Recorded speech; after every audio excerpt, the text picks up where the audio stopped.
And good evening, Reed. This is actually an interesting feeling. I don't know when the last time I smiled this week, but I did a lot of it today. And you know what this all feels like? It feels like the marathon. Look at these folks. They cheer every time a law enforcement officer or a vehicle comes by, and they just had this gentleman over here. He stopped by with several flags, and all of these folks have just been waving. And it doesn't seem as though they're totally excited right now, and that's totally because the car has not been driving.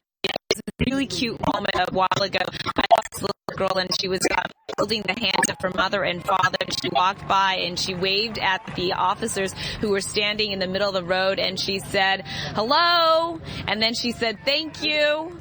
And those troopers, you know, the interesting thing is they felt a little bit uncomfortable, but there were just that big smile that came over their face. As the FBI or the ATF or the state troopers or the local Boston police cruisers drive by, some of them like to honk and wave and kind of encourage the crowd, and there are other folks who kind of just feel a little bit uncomfortable with all of the adoration. But the folks who are here, the folks in the crowd, say, you know what, they deserve it. They have been so amazing and really finding and catching this suspect so quickly, and they feel as if they have restored their sense of peace and their sense of safety here in their own community. Let's listen to one of the folks that we spoke with here in the crowd.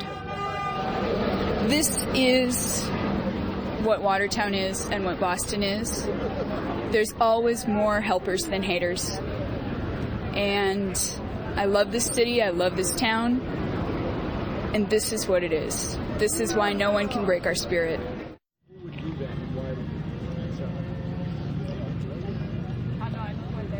And so in this crowd, you have young, you have old, you have folks who have from various places who call this place home. And it really does resemble, I guess, what we've always seen during Marathon Monday. And I guess for these folks here, it is one opportunity to cheer. And many folks have said, you know, the minute that they heard that the suspect was in custody, the suspect was alive, they felt a sense of relief, a sense of joy, and a new sense of security again.